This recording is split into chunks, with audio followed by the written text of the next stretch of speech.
Amal and George Clooney, Mark Antony and Cleopatra, Kermit and Miss Piggy. All power couples of equal significance. Dynamic spouses have existed all throughout history, but I'd be willing to bet that you've never heard of one of the most influential power couples of the founding era. Today we'll talk about Caty and Nathanael Greene with Carin Bloom. This is Too Complicated for History.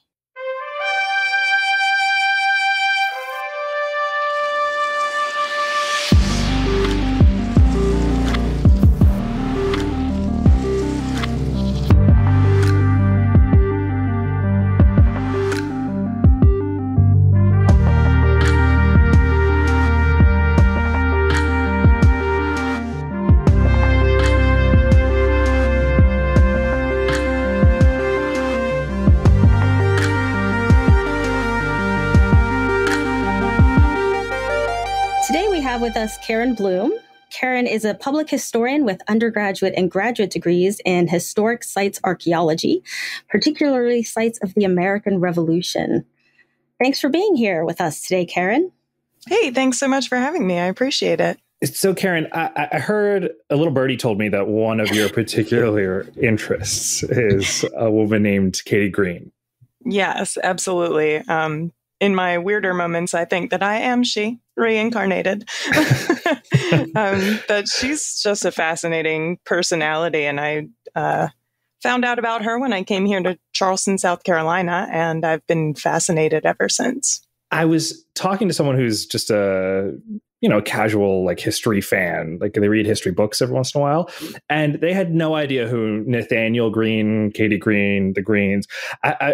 I told Lynn at one point that we should make a list of the guys who died that don't get any kind of credit. I feel like Hamilton's the only one that died young and still history forgot, except Hamilton, because he has a musical, right? Yeah. Right. That's actually my particular least favorite line in the entire situation. And I love that musical so much, but that line about every other founding father gets to grow old. Every other founding father's story gets told. Nope, wrong. Nope. Mm-mm. Let me name a couple for you. Yeah, and Greene in particular is kind of shocking, given how important he was. He was. I mean, Washington's at some point even said, if something should happen to me, it was after a failed assassination attempt, and he said, something should ever happen to me, by God, make Greene the commander, put him in charge. That's what you're saying. That Greene is the guy, right? He's the dude. He's Washington's right-hand man. Sorry, right. But he is. Not Hamilton. Not Hamilton. We need Greene the musical. I think it's because that he, at least the way what we tell the story of the war, is that, Boston happens, and then it's Valley Forge, and then Yorktown. And those are the three events. And in between the first two, there's 2 years. So some major events like losing New York City and stuff like that. But between the second two, there's many years of war between Valley Forge and Yorktown. But most of it, Washington's just staring at, running around Philadelphia and staring at New York. And Greene is doing most of the work in the, down south. In the Southern campaign. At the end of the war, they hadn't seen each other for something like 3 years. So Greene is conducting this war for Washington in the South. And it's all by letter and message carrier and, word of mouth. So the guy that does this real sort of slogging day in, day out winning of the war, this yeoman's work of soldiery, we never get to hear much about him because he died young. He died young, too. I was just going to say, we were talking about that back and forth and how often they would have had letters from each other. And that clearly Washington had to trust Greene because he can't pick up the phone and say, hey, what are you doing? Let me help you. He trusted him to make huge decisions. Yeah, implicitly. And I don't know if that's 100% because of Greene's own merit or because Washington knew that Greene had learned a lot of his war strategy and theory from Henry Knox, who was also a brilliant military mind. And Knox is the one directing him to which books to read in the library and in the bookstores, which books to pick up. So, Knox was Washington's other hand. If Greene is the right hand, Knox is the left. And so I don't know. I don't know why Washington trusted him that much, but it was well-placed trust. So it's funny that Washington trusted Greene so much, especially given the fact that Greene was in charge of the defenses of New York kind of which went just horrifically wrong. It's almost if like, you think about it, he lost a lot of battles. He lost almost every battle. yeah. Right? He's the guy that's famous for saying, we fight, we lose, we rise and fight again. I mean, it's all he ever did was lose battles. But Greene said that? Mm-hmm. Well, yeah, maybe Washington saw a lot of himself in there. It's a fair amount of losing. Yeah. French and Indian War. I mean, think about it. He saw himself in Greene. As long as you step up when it matters. I mean, I think that's what's most important. Well, sure. And I mean, a lot of those British victories were Pyrrhic victories anyways. The British won, but it's such a cost that in the end, it's like the quintessential, well, we lost the battle, but we won the war. He just did that over and over and over again. Yeah, and exactly. That has to be taxing in its own right. Knowing that you're really not set up to win. You're just trying to make this as difficult as possible for the people on the other side. Right. It's brutal. But because we wanted to talk about Caty, but not Nathaniel, but right. Just in general, I think the Greenes, plural, are underappreciated as historical figures. Absolutely. It's probably because, like you said, he died young. I Caty agree. was a character and a force in her own right. That's what I understand. She was, by all accounts, young and beautiful and vivacious. That was coupled with a decent education for, a Quaker from Block Island. She really hadn't seen much outside of her own little Rhode Island world until she was married at 18 or 19 to a 31-year-old man. By all accounts, it was a completely mutual affection. It really wasn't an arranged anything. And she could hold her own in a room of polite company and higher than polite company, if you want to talk about the socioeconomic status of folks of the day, right? She's rubbing elbows with the most wealthy, the most important, the most influential. And it would seem that she could certainly run in those circles perfectly well, handle herself perfectly well. Oh, I didn't even realize she was from Rhode Island. She was born on Block Island, so this random little island out in, the harbor, and had to take a rowboat to get into the city. Oh my God. That's funny.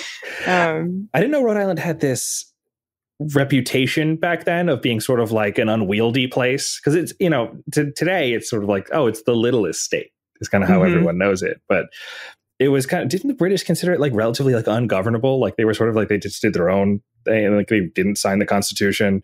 Like it was like a whole, like they have a very weird personality, like sort of like a Napoleon complex. Yeah, I think that's probably an appropriate description. Of course, Rhode Islanders are some of the folks who are the most largely responsible for the Atlantic slave trade, the triangle trade, in terms of shipbuilding and importing of actual human cargo, which people forget a lot. And it's interesting because there's a big population of Quakers there. So how do those two ideologies mix and mingle, and maybe not mix or mingle? And just, it's a complex place for being so small. Lynn, Washington was friends with, obviously he was close with Nathanael Greene, but like he liked Caty Greene as well, right? Like they were acquaintances that were... So, and Carin can back me up on this, but I will say I just learned something about Caty Greene that I did not know, and I bet you don't know it, Isaac. Their first two children are named George Washington Greene and Martha Washington Greene. Yeah. Really? They waited until their fourth child, their second son, to name a Nathaniel Jr. Nat was their fourth kid. George Washington was the namesake before Nathaniel was. And it was early on, wasn't it? It was like 70. When the first child was born, I feel like it was... It was early. It was 77 or 6. So something. they were I don't know. friends I'll find out. Before the war. Well, they were. I mean, the Washingtons really took the Greenes under their wing as sort of surrogate children, truly, because Caty was an orphan. She was raised by her aunt and uncle, and Nathaniel was read out of Quaker meeting. So he watched a military parade in Rhode Island, and that was enough for the Quaker community to say, you know what? That doesn't hold to our ideals of Quaker pacifism. You're out. Really? Wow, that's harsh. Oh, yeah. And people, because they're gossips and they're harsh, they blamed Caty because she didn't have a particularly religious upbringing, because her aunt was the eccentric aunt that like was in love with Ben Franklin and he was in love with her. And that's a whole other, I'll come back to tell you that story. Yeah, that's a whole nother episode. Yeah. And so Caty's raised by this like eccentric aunt who cares more about her academic education than about her sewing and needlework. And so when Nathanael gets read out of meeting and like excommunicated from the Quaker community, everybody pointed the finger at her. And it was the very first of a ton of scandals that they just pinned right on her. With no cause. Wow. Lynn, when you said that they named, or when you started talking about what they named their kids, I said George. Yeah. I thought you were going to say that they were like George Foreman and named all of their kids George. George 1, George 2, George 3. Georgina, George. All of George Foreman's children, boys and girls, are all named George. I had no idea. That's interesting. After George Washington, of course. Of course. I mean, of course. That really is how they isn't how George high esteem they held them in. That's pretty incredible. Literally, he came before, Nathanael Jr. That's wild. That's I did not realize that. So when I learned that, I was rather taken aback. So they were close.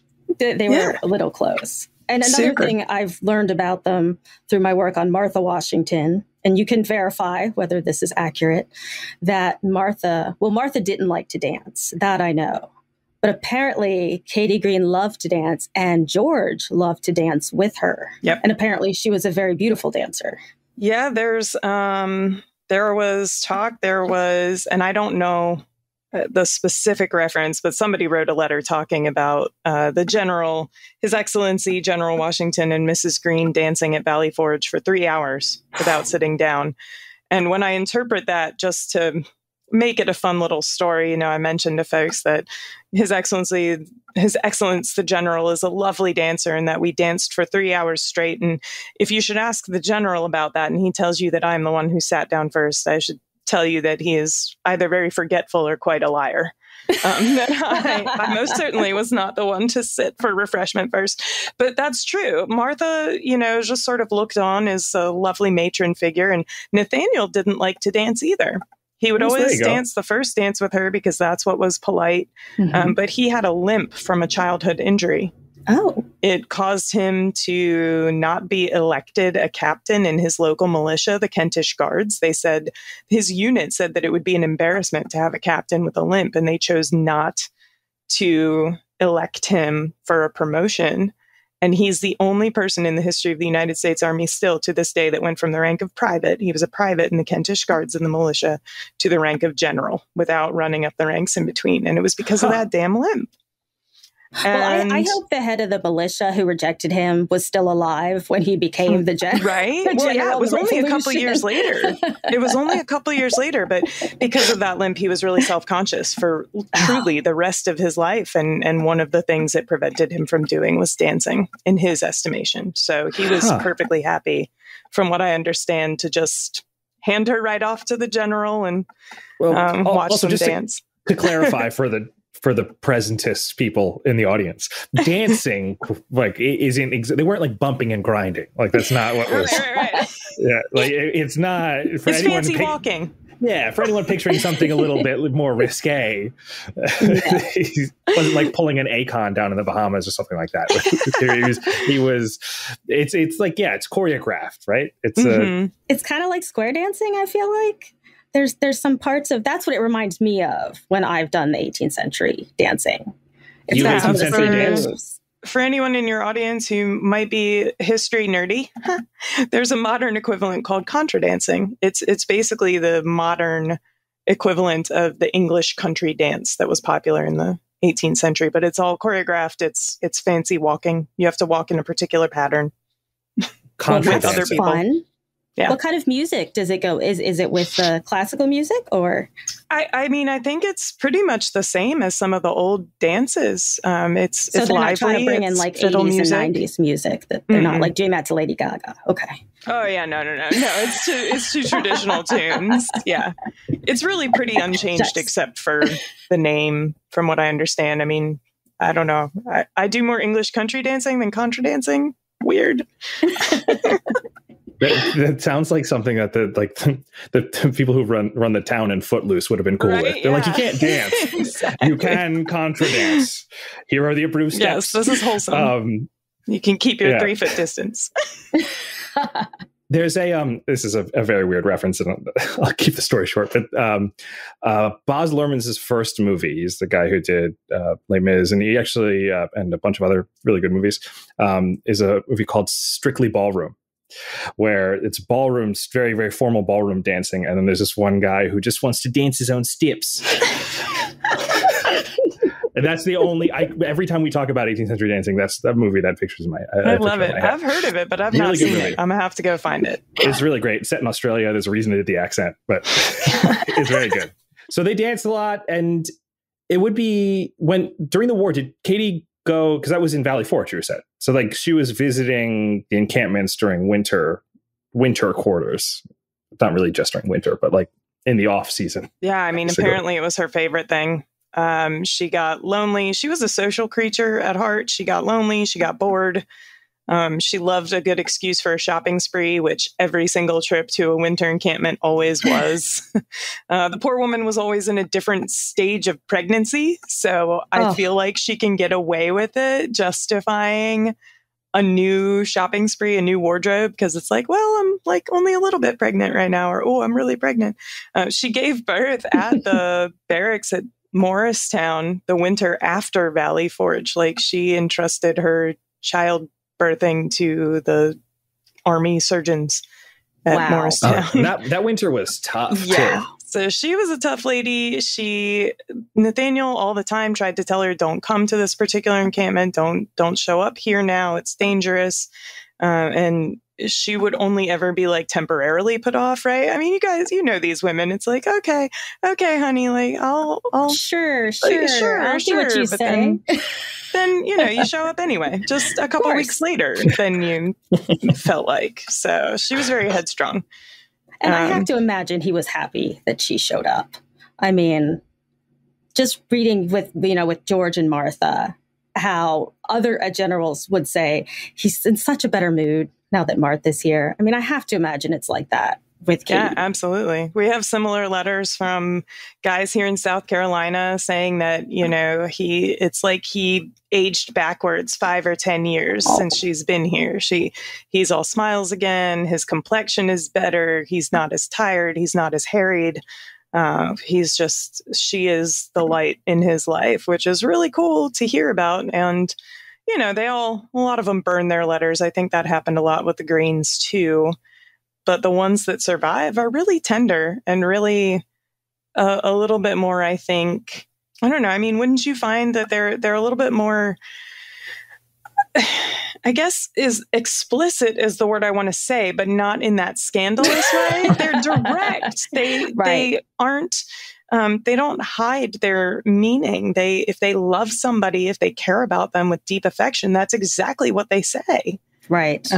The language is a little bit different because it's 18th century language, but they don't hedge their bets and hide their feelings. There's no time for that. I mean, and I love that about them. And it's a historian's dream to not have to try to figure out, who they're speaking the implicit about. Meaning of something. Which we often have to do with, George Washington. So it's nice that they're more forthright. So they were obviously really close, but then, he doesn't live very long. I mean, to put it bluntly.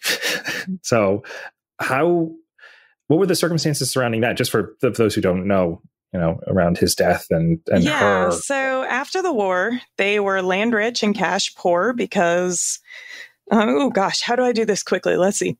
Nathanael was the quartermaster general of the army around the time of Valley Forge, before he took command in the South.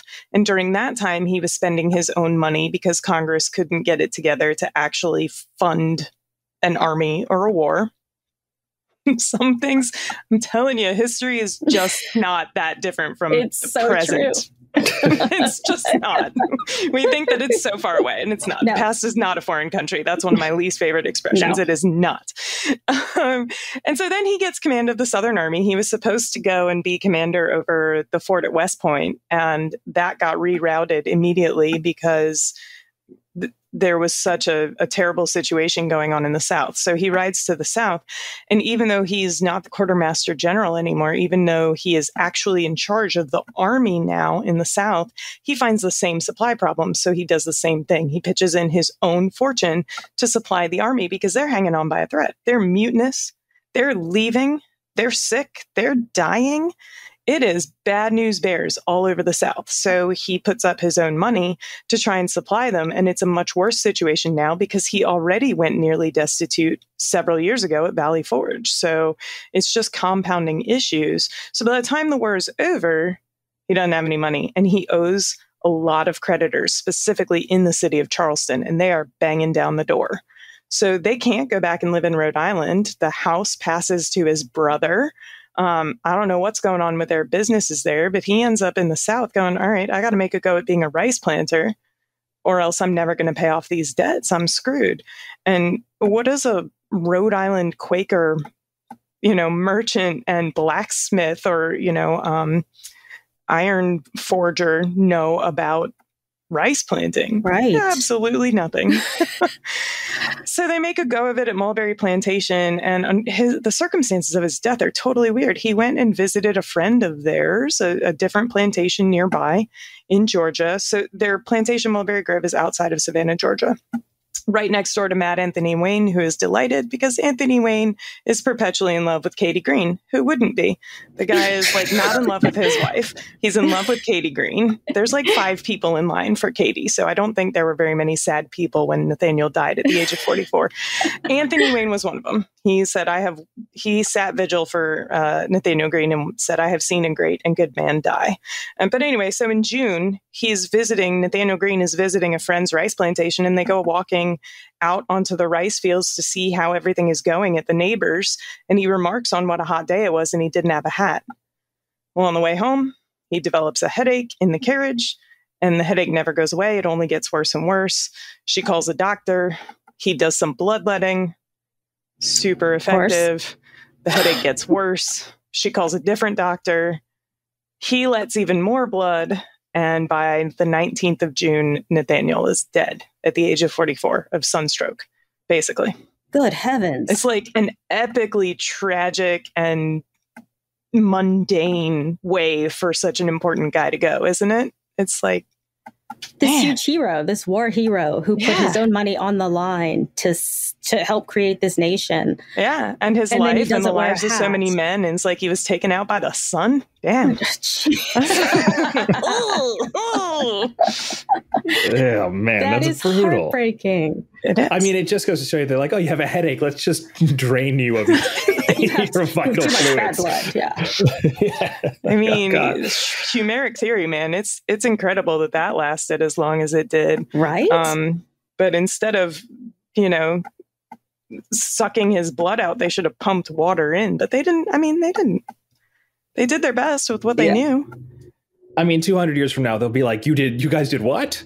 Right. Well, yeah. I mean, that's the other thing. Ingest what? And not to derail us too much, but, if you look at the way that we treat certain things that we don't understand today, I mean, treatments for cancer, right? Right. It's a barrage of poison to kill anything and everything, the invading cells and the non-invasive cells. And so 200 years from now, people will probably look at us and go, whoa, how backwards and barbaric are they? Let's hope so. Yeah, that's a great. Yeah, let's hope so. Let's hope it's so much more advanced. Yeah. That's a great comparison, though, because it is, of everything. Sometimes it did work back then. I mean, but sometimes it's by chance, but, there are certain things we do these days that are sort of very similar. Also by chance, right? Right. Yeah. I would like to know if there's any sources of her reaction to this. And I know. Yeah, that's what I was going to ask. What happened to her? How was she feeling at the time? So from what I understand, there were a lot of rumors about her. And I think this is true of anybody who's popular in any given day and age. People said that she was vapid, that she didn't have any depth. People said that she had no maternal instinct. So why on earth did she keep having babies? Well, of course, she kept having babies.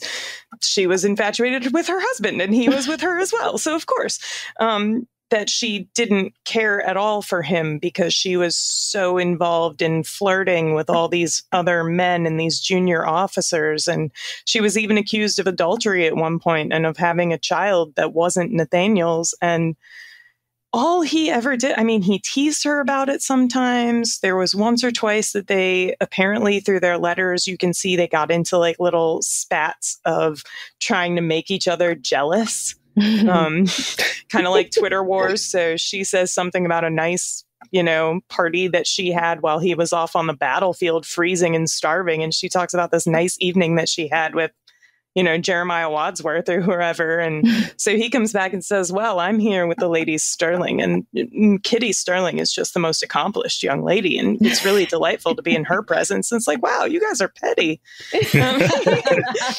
Y'all love each other so much, and you're so petty. They get jealous of each other. But they really did. They were so in love. And for as much time as they spent apart, I mean, they spent 8 years of war pretty much apart.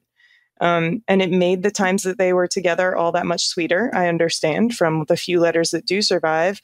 The letters from his subordinates that talk about him in her presence and out of it.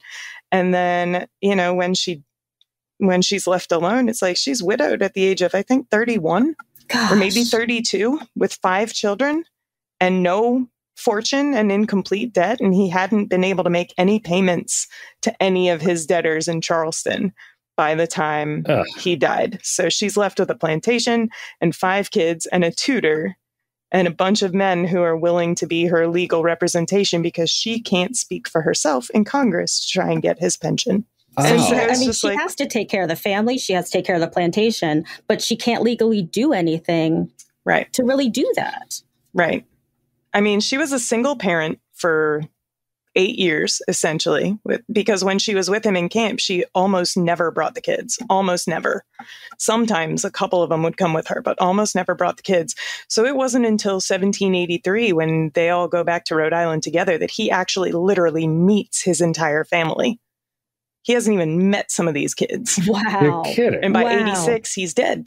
Well, I mean, golly. So they wouldn't really have much memory of him. The 2 older ones, the 3 older ones, Cornelia talks about her mother. There's a lot of writings from Cornelia, who's one of the youngest, about her mother. But it's George and Martha who I understand would have ended up with the most memories of their father because the others are too young. And George died tragically. He fell into a stream in Georgia on their plantation and drowned. So he wasn't around for very long. He was, I think, a preteen at the time of his death. Oh, my gosh. I mean, just a life full of hardship and tragedy. And, how do historians talk about them? There are some historians that talk about Caty as, well, her husband saw her as fragile and feminine and needing protection and called her my dear angel. And just because he called her my dear angel, he must think that she is fragile. Right. And it's like, these are women historians during the rise of women's history as a discipline that are saying this. And it's like, no, man, she was made of much sterner stuff than that. I think any woman who had children in that time period, they were all strong women. Mm-hmm. I mean, they didn't have what we have today. No. They raised children. They took care of plantations that, when their husbands were away. She was a businesswoman. She was a teacher. She was a mother. She was a housekeeper. And they did end up being slave owners, too. Mm-hmm. I mean, this lady who's raised with Quaker ideals, if not the religious proclivity, Quaker ideals, but in Rhode Island, a massive trading of human cargo state or colony at the time, ends up in Georgia, required to have a rice plantation or be completely, literally destitute. Mm-hmm. And that's what she chooses for herself. And so she chooses, and they choose together, all right, we're going to make a go of this rice planting. And that comes with overseers, and that comes with enslaved humans. And how did they even reconcile that? Right. It's incredible to think of. And then after he's gone, she's got a tutor. She's got a kid who's 10 years younger than her, who's tutoring her children. His name is Phineas Miller. and he's madly in love with her. And just, I mean, of course, it's like, yeah, he's a man. But it's crazy. It's like Real Housewives has been done before, bro. Like, why is this not an HBO miniseries? Is what I'd like to know. John Adams, my foot. That stuff is great. That's important. But let's get the Greenes on here. That would be awesome. Yeah, it's like there's something about Caty. Yeah, there's something to see. There you go. There's something about Caty. I like it. Yeah, I don't know if you could do an 18th century spoof of that movie and that many people would like, because the only people that were going to go see it are history nerds, and they'd be like, oh my God. Yeah. So sorry for the interruption, but we're going to take a brief break now for a word from our sponsors. I mean, it's crazy. I mean, people spreading lies and rumors. Some Georgia local legislator says, well, I went to Rhode Island and I investigated these rumors that Caty was unfaithful, and I have found them to be completely untrue. She is a woman of sound mind and virtue. Yeah, she likes to flirt, but she keeps it within the bounds of everything that is reasonable and proper. He just defended her to the last, that she's smart, that she's loving. That's where we get that understanding that she was maternal and she was loving. It's because this, guy that she met in Georgia, his name was Briggs, went to the trouble to investigate these rumors because he cared for her reputation for some weird reason. He was one of the few that wasn't in love with her. Figures. He obviously cared about her, though, perhaps more as like a sister kind of figure. Yeah. Yeah. And I mean, what an incredible person don't we all know at least one person like this? When they walk into a room, you notice. It's not like the room stops. It's none of that romantic Hollywood stuff, but you notice that they're there. Right. I have a funny story about that particular thing. Like they've never met a stranger. They easily make friends. Yeah. They're smart. They look like they've got it all together. And they mustn't, but boy, they play it off well. And people notice when they're there, and they notice when they're not. People noticed when Caty was absent. Right. Let that be said of all of us, that you notice when you're gone, when you're not there. It's incredible. I mean, people like that? Well, there's a very particular moment that I have a very vivid memory. So I used to work in theater. I used to be a playwright in another life. And I was working at this theater in the West Village in New York. And I was taking tickets that day because one of the people didn't show up at the door of the theater. And Jesse Eisenberg's play was the one that was on. Awesome. And this was right around the time of Spider-Man with Andrew Garfield and stuff, and they were both in that. And he was playing, it was right after The Social Network. So that's why they would have known each other. So I'm taking tickets, and then in walks Emma Stone. Oh. And I legitimately, I've seen her in movies and stuff like that, but I was like, and no offense to Emma Stone, but I didn't think she was like the prettiest person in Hollywood or whatever. Yeah. And then I saw her in person and legitimately could not speak. And like everyone in the room, like turned to look and see who just walked in. And I'd never been in the presence of someone like that, but there are certain people who just have like an aura about them that is like sort of magnetic. And the funniest part was after I took the tickets, Andrew Garfield walked in after her, and he looks at me, he gives me a ticket, and he goes, I know. And he walks right in after. That was when they were dating. That's incredible. Yeah.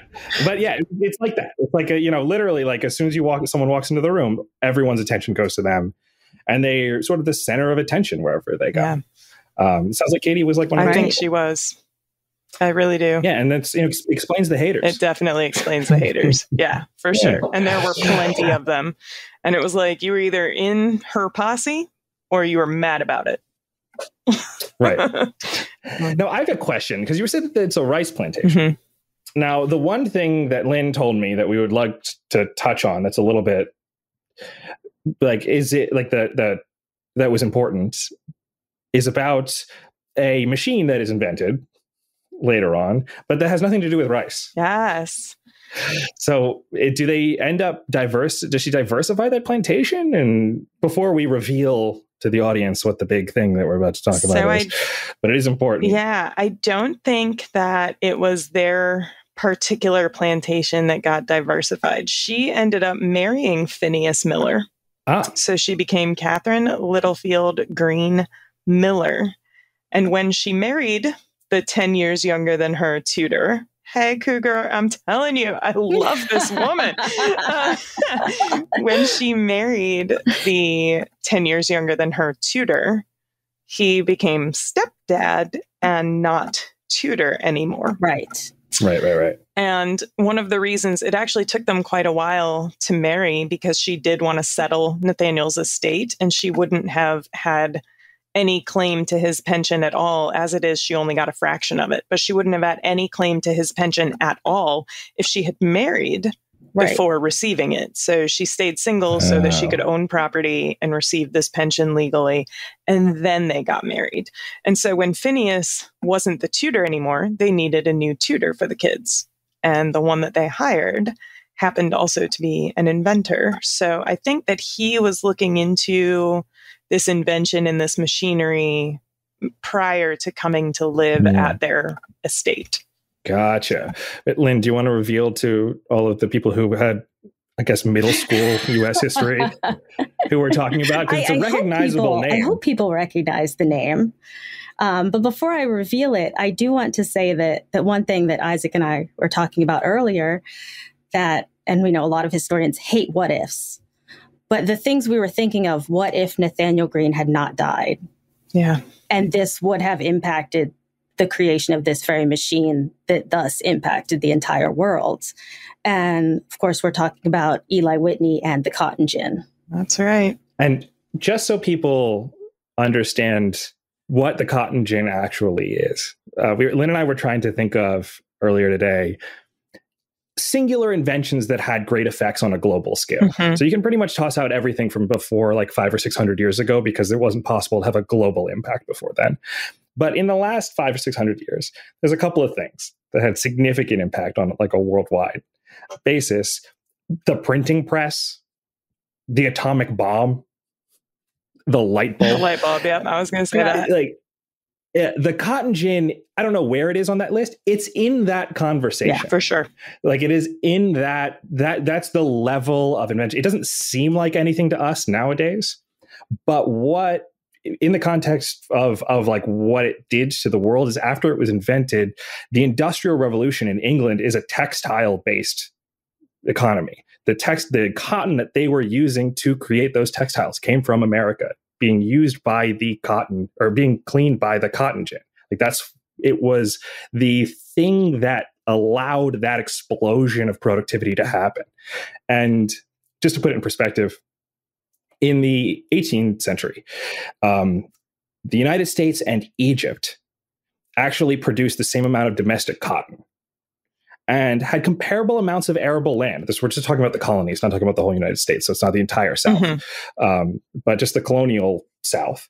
The amount of arable cotton plantations was pretty close. So like you're looking at two different countries that have basically are set up at the same starting point. And the only difference between the two of them, as far as cotton production goes, is that the cotton gin was invented here.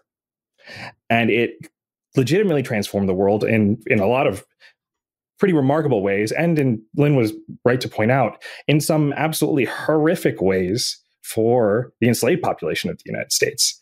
Because it turned, what was the phrase that you used, Lynn? It turned slavery from necessary evil. Right. So in the 18th century, slavery was looked at as sort of this necessary evil. So we have people who were apologizing for being slave owners. So you'll say, yes, it's horrible, but. So there's always that but. But then as we go into the 19th century, it becomes, no, it's a positive good. It's that, these people, they're like children or women at the time. They need us. They're not, they cannot do this on their own. They need us to guide them. They don't come from a civilized, they're like children. And so all of a sudden we go from slave owners, people who are owning enslaved people, from saying, well, it's a necessary evil. We know it's bad. We don't want it, but it's necessary. It's the economy. To like the conversation that Nathaniel and Caty may have had about the rice plantation. Right. We want to have this rice plantation, and there's really no other way for us to do this. Right. They know it's wrong. With their Quaker leanings, of course, they know that it's wrong, that it's not the right thing to do, but they have to choose what their own livelihood, what they're accustomed to, versus someone else's humanity. And, for all the good that they did, they still chose. Yeah, and the cotton gin made what a lot of the founding fathers thought slavery was becoming too expensive. Like, it became economically unviable in the agrarian economy of the colonial, like, just post-revolution Americas. Like, it was a drain. It was too expensive. That's why Washington was trying to get rid of it, or one of the reasons why Washington was trying to get rid of it, of the institution, and not owns being an enslaver anymore. But the cotton gin completely changed all that. It made it incredibly profitable to own people. And horrific. It was a really dangerous instrument. It increased production of cotton exponentially. It increased the amount of quota that an enslaved person could fill exponentially. And it was dangerous, dangerous, dangerous. A lot of injury, a lot of death associated with this machine. And for the longest, people have said that, Eli Whitney invented it alone, but there's some suggestion that that's not the case. Yeah. And we took the time to just explain how important the cotton gin is, right. just to say that any involvement by anyone around the creation of this thing is of incredible historical importance. Right. Because it is, one of the metaphors I like to use about history is that, the Greek idea of like the loom of fate, like the threads that sort of like your lives, whatever. So imagine like history is like a big loom, and then there's these threads going everywhere, and sometimes they interact and intersect. But every once in a while, something happens where the entire both ends of the loom are grabbed and twisted, so that every thread is now touching from this single event. And the invention of the cotton gin, because everything after that is affected by it, is one of those things. So if, Caty Greene having Eli Whitney in her home as a tutor, and, he's inventing on the side. Yeah. And we'll talk a little bit more about that, but that's why it's important to at least examine what her potential interactions with and involvement with it were. Right. And I've been really excited to talk to you about this because I've been trying to read everything I can find and no one agrees. I know that at the time it was invented, women couldn't hold patents. Mm-hmm. So my question was, well, could she have done more? But because she couldn't hold patents, it was just in Eli Whitney's name and she fell off. Was it just financial? No one can seem to agree. And I feel like you have become Caty Greene and you know her better than probably anyone else. And so I would love your perspective on, what was her role in the cotton gin? Yeah, I mean, I can't say for sure. She was a clever woman. So there is a book written in 1933, and I was just looking through it to make sure that I could find the publication date. And it is called Mothers and Daughters of Invention, Notes for a Revised History of Technology. Oh. And it references Caty heavily. It's a thick book, but it references It was published in heavily. 33? And that's crazy. Remember that the author is Autumn Stanley. So it's a female author, and she's writing in the 1930s. So even she is constrained by gender roles and norms. And so her perspective on Caty and how she justifies some of this, I think, reflects 1930s sort of worldwide gender norms, Western world gender norms as well. And I think it's pretty much agreed upon that Caty helps to finance this invention because she's trying anything and everything to become solvent, right? She's still owing money. But there's some suggestion, and nobody has an original source, not even Autumn Stanley, to say that Eli Whitney was, pondering over that the machine had wooden teeth that were trying to separate the cotton from the seed, the spiky seed. Cotton boll has seeds all in it, in the actual fiber of the cotton. And previous to the invention of the cotton gin, enslaved people would have to pick those seeds out by hand. So this sped up the process, like we said, exponentially. And so there's some idea that they were just in passing conversation, and he was pondering over this and agonizing over, I can't get this thing to work. It keeps jamming up, or the wooden teeth keep breaking. And apparently she just flippantly remarks something about, well, you should use wire teeth instead of wooden ones. And And sure enough, he puts wire teeth in the damn thing and it works. Oh my gosh. And so was she involved in the scientific process? It's entirely possible. Right. When she was in Rhode Island waiting on Nathanael and word from the general about where he was in troop movements, she never cared about politics. She never cared about war until her husband was in mortal danger. And then all of a sudden, she's talking about being in his library with the atlases, trying to determine troop movements and trying to figure out how the science of war happens. Mm-hmm. So she's clever. If she cares, it sounds like she would have been interested in applying herself to learning and suggesting. Right. So I guess it comes down to how much did she care about what Eli was working on? Mm-hmm. And how much was it just, oh, I'm sorry, you're perplexed by this. Why don't you try this? Right. You know, get out of my hair. I'm writing a letter. My hairbrush with the wire bristles works. I was going to say, I'm brushing my hair with this wire bristled brush and you're bothering me. Try this. Get out of my face, you know? So I don't know. I don't know how. It's a good question. She was definitely the money behind it, but whether it was a passing remark, whether she was interested in being his partner and, you know, doing some mechanical invention, I certainly think that she would have the personality for that. But I couldn't say if she cared that much about it. The intelligence for it. Absolutely. Yeah. So if she was the financing, if she was the financing behind it, I'm trying to think of it in terms of like today, which obviously I can't apply.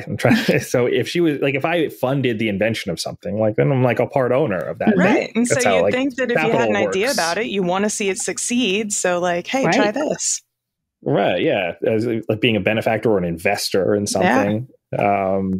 Did she make any money off of it or This is so perfectly in line with everything that happened in the Greenes' lives. I kid you not.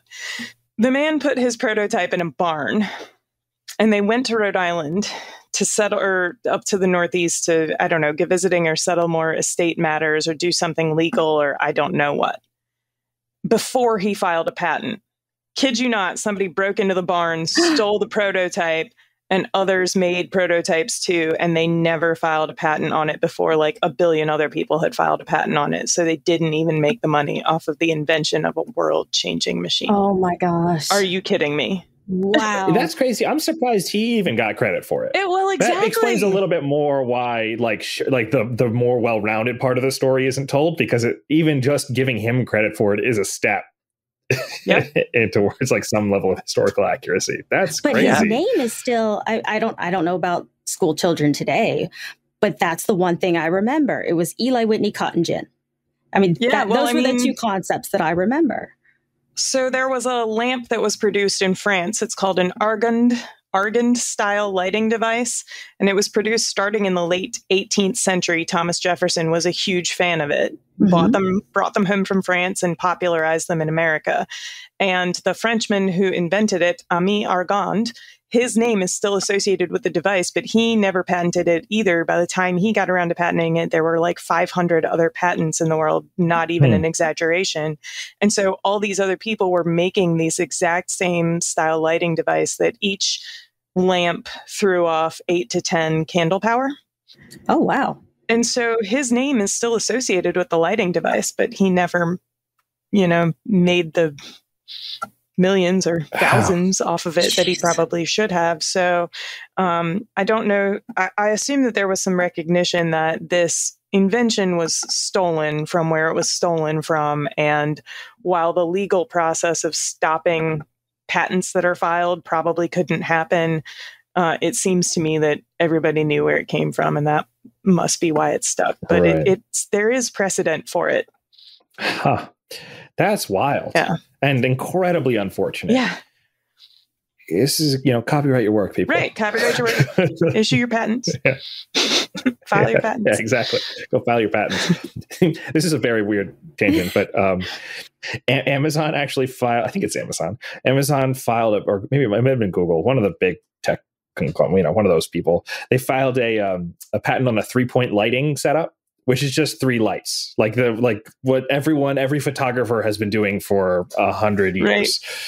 Yeah, they own the patent on it. They actually issued it. Yeah, they actually have. Gosh. I think it's completely unenforceable. Right.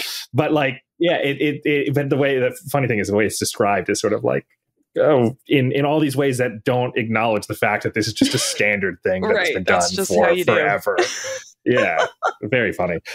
Patents are crazy, but that's so unfortunate. So, did she ever, like get out from underwater, or did she like live the rest of her life sort of struggling like a lot of those other planters? Yeah, mostly that. I mean, she didn't die in abject poverty.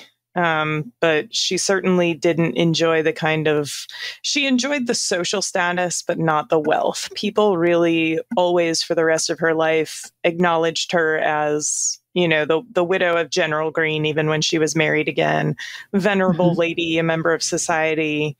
I'm not sure that anybody would have really let her starve or go destitute, but the plantations were never super successful. It was just enough.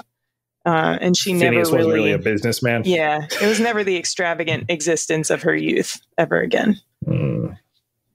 That's unfortunate. Yeah, to me, it's kind of like the same thing that happens to Nathanael, somebody who is so vivacious and so influential in her day, and she just meets this sort of fairly mundane end.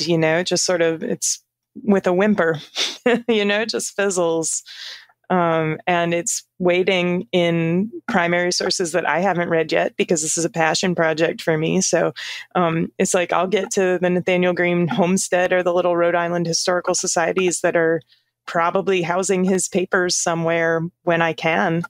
But I can't wait to find out more because I know it's just sitting in a box somewhere. I mean, all these stories of history, they're waiting in a box somewhere, and we just have to go and find them and, maybe draw a little attention off of those that we've focused on for so long and start turning the light onto someone else. So, and if I could just do a little pitch here, I mean, this is why history needs funding. This is why grants and, why historians need funding. It's for things like this, to go to these sites, to find these primary sources, and to create these narratives to educate the public about all these other sides of history.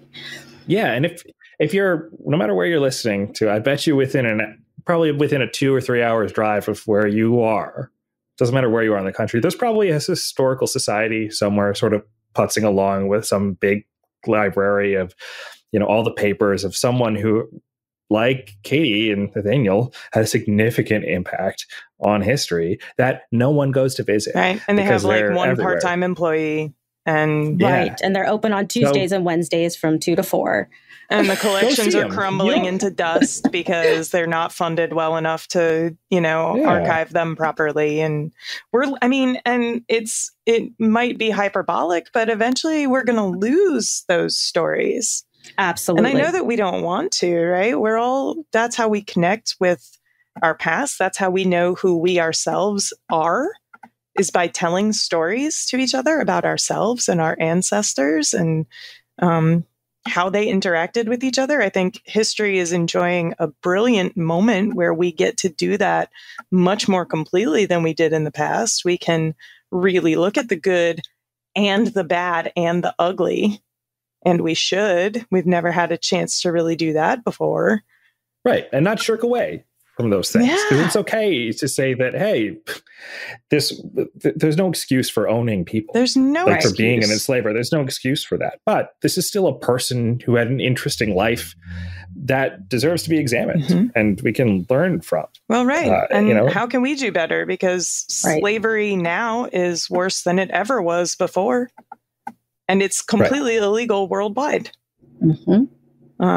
We can do better. We should do better, but we can learn from the people who didn't do better. Yeah.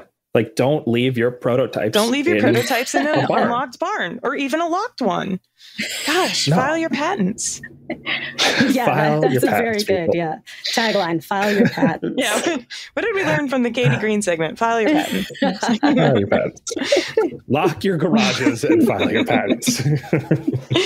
I think that's a great place for us to stop. And a good message. Go visit those little places. Yes. They need your money. Don't go to DC. I'm not saying don't go to DC. The museums are wonderful there. But you don't have to go to DC to get exposed to some really awesome history, And seek out the weird stories, right? Because George and Martha were huge in the Nathanael Greene's lives, in the Nathanael and Caty Greene's lives. If you don't stop at George and Martha, if you use them as the doorway to more, because their lives were huge and rich and complex and full of people too. Yeah, absolutely. And Carin, do you want to tell us where you work now? Because I think it very much fits into what we're talking about.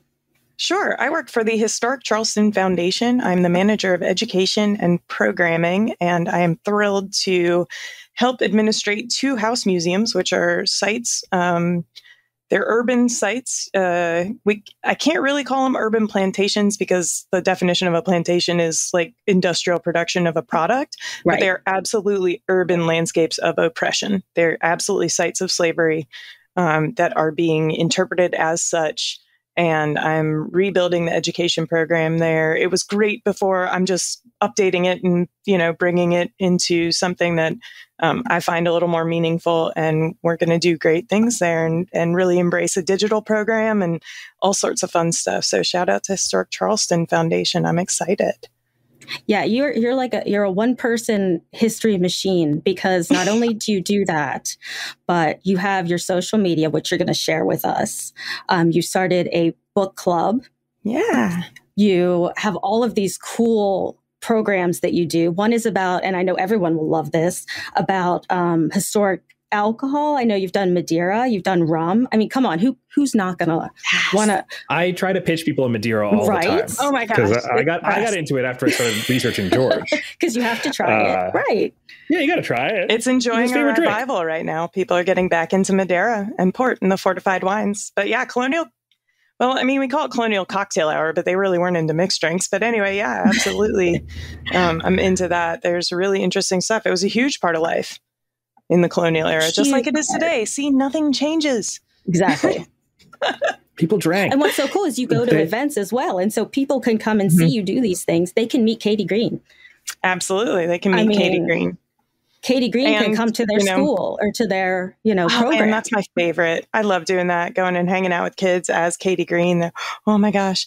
We did a tea party once at a historical reenactment, and a little girl asked for a ticket with her mom to go to Caty Greene's tea party. And she sat with me after the event was over and just asked me question after question and spoke to me as Caty for probably another half hour, 45 minutes. She was just absolutely enthralled. It was delightful.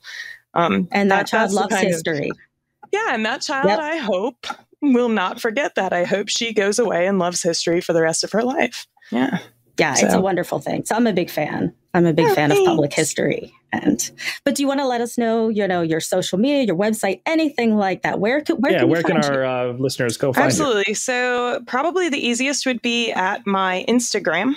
It's at living_her_story. Because history is not just for the fellows. So living_her story. And there's a link tree there. I do have a YouTube channel, but I don't have enough subscribers yet. So it's not, YouTube/living her story. So don't look for me there. That's not going to help you out. Just or go and subscribe. Go and subscribe, and you can find it on my Instagram. I do have a coffee where you can find my recordings for the book club. We're doing an interpretive book club right now. It's about interpreting our past. And so it's for anyone who wants to do living history. You don't have to be a professional interpreter. If you like going to reenactments, if you like talking about history with people, it's a great book to read to figure out how to do that in an engaging and exciting way. So that's coffee.com. I don't know if your listeners know much about coffee, but it's ko-fi.com/livingherstory. And you can go and check out my videos there. It's a site that's kind of like Patreon, but I'm not interested in doing subscription levels. So everything I'm ever going to put on there is free. Great. People can send me a donation if they want to, but there's never going to be content that's behind a paywall. That's not what I'm here for.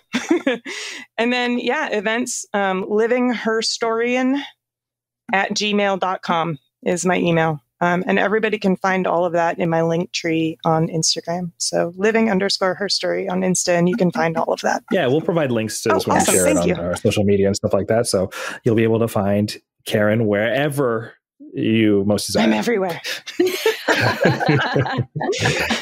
Carin, thank you so much. I really enjoyed the conversation. Thank you so much. I appreciate y'all. y'all inviting me. And I hope I didn't talk too much. I just get so enthusiastic about Caty and her interesting life. So it's a podcast. We're supposed to talk. Oh, that's right. That's what we're here for. Yes. And thank you so much for being with us and for all you do for public history and education.